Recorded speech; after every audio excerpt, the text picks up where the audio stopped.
राष्ट्र रक्षा में जुटे हर वीर बेटे बेटी,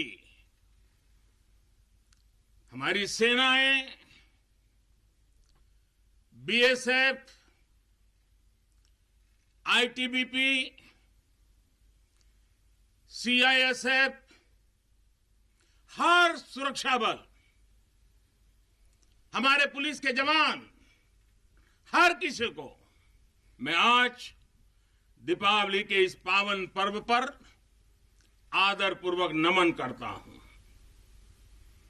आप हैं तो देश है, देश के लोगों की खुशियां है, देश के ये त्योहार है। मैं आज आपके बीच प्रत्येक भारतवासी की शुभकामनाएं लेकर आया हूं। आपके लिए कोटि कोटि देशवासियों का प्यार लेकर के आया हूं। हर वरिष्ठ जन का मैं आपके लिए आशीष लेकर के आया हूं। मैं आज उन वीर माताओं, बहनों और बच्चों को दीपावली की हार्दिक शुभकामनाएं देता हूं, उनके त्याग को नमन करता हूं, जिनके अपने बेटे हो या बेटी आज त्योहार के दिन पर भी सरहद पर तैनात हैं। वे भी, परिवार के सभी लोग भी अभिनंदन के अधिकारी हैं। एक बार फिर दोनों मुट्ठी बंद करके पूरी ताकत से मेरे साथ बोलिए, भारत माता की, भारत माता की, भारत माता की। साथियों, मुझे याद है प्रधानमंत्री बनने के बाद पहली बार 2014 में दीपावली के पर्व पर मैं सियाचिन चला गया था जवानों के साथ दिवाली मनाने के लिए। तो बहुत लोगों को थोड़ा आश्चर्य हुआ, त्योहार के दिन ये क्या प्रधानमंत्री कर रहा है। लेकिन अब तो आप भी मेरे भाव जानते हैं। अगर दिवाली के पर्व पर अपनों के बीच ही तो जाऊंगा, अपनों से दूर कहां रहूंगा। और इसलिए आज भी दीपावली के पर्व आपके बीच में आया हूं, अपनों के बीच में। आप भले बर्फीली पहाड़ियों पर रहें या फिर रेगिस्तान में, मेरी दिवाली तो आपके बीच आकर ही पूरी होती है। आपके चेहरों की रौनक देखता हूं, आपके चेहरे की खुशियां देखता हूं, तो मुझे भी अनेक गुना खुशी हो जाती है, मेरी खुशी बढ़ जाती है।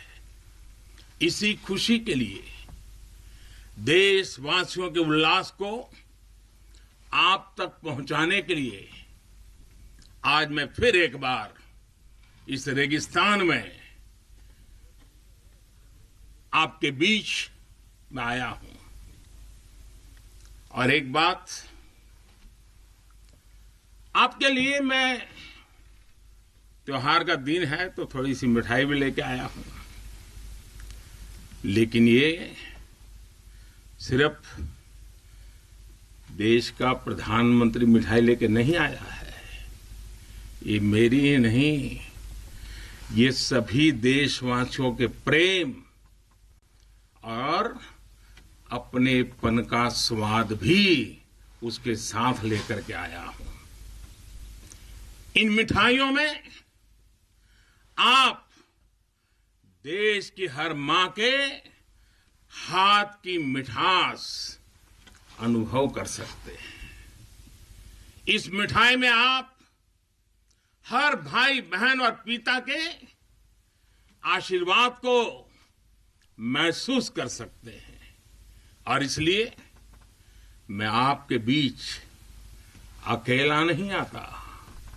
मैं अपने साथ देश का आपके प्रति प्रेम, आपके प्रति स्नेह और आपके लिए आशीर्वाद भी साथ लेकर के आता हूं।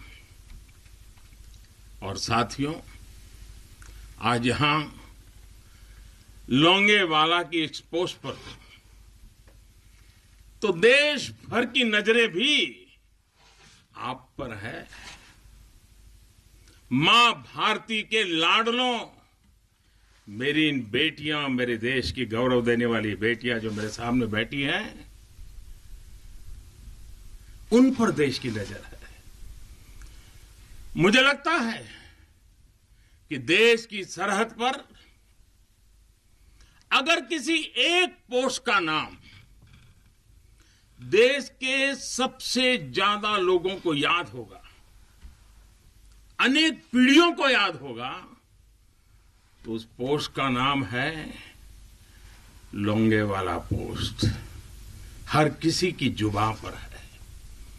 एक ऐसी पोस्ट जहां गर्मियों में तापमान 50 डिग्री को छूता है, तो सर्दियों में शून्य से नीचे चला जाता है।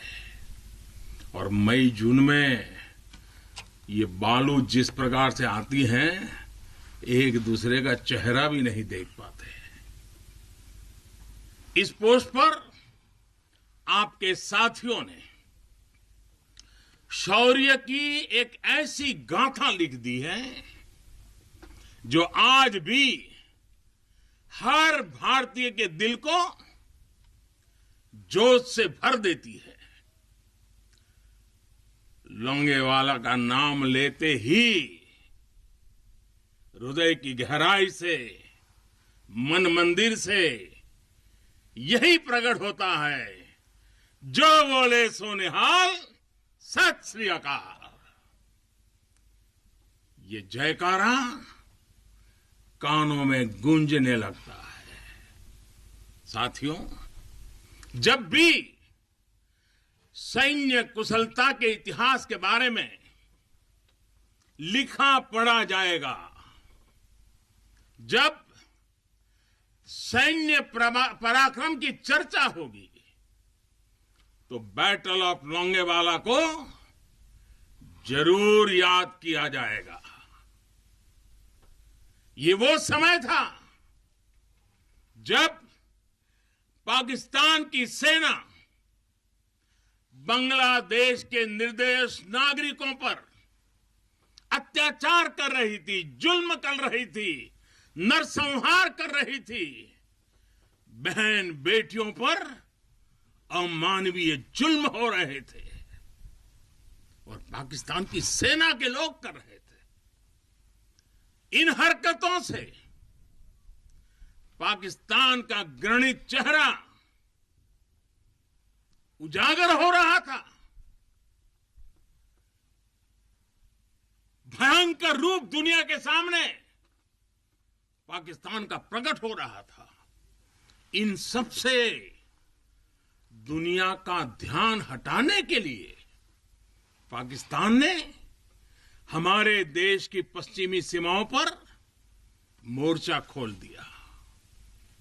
पाकिस्तान को लगता था कि भारत की पश्चिम सीमा पर मोर्चा खोल दूंगा, दुनिया में भारत ने ये कर दिया, भारत ने वो कर दिया करके रोता रहूंगा और बांग्लादेश के सारे पाप उनके छिप जाएंगे।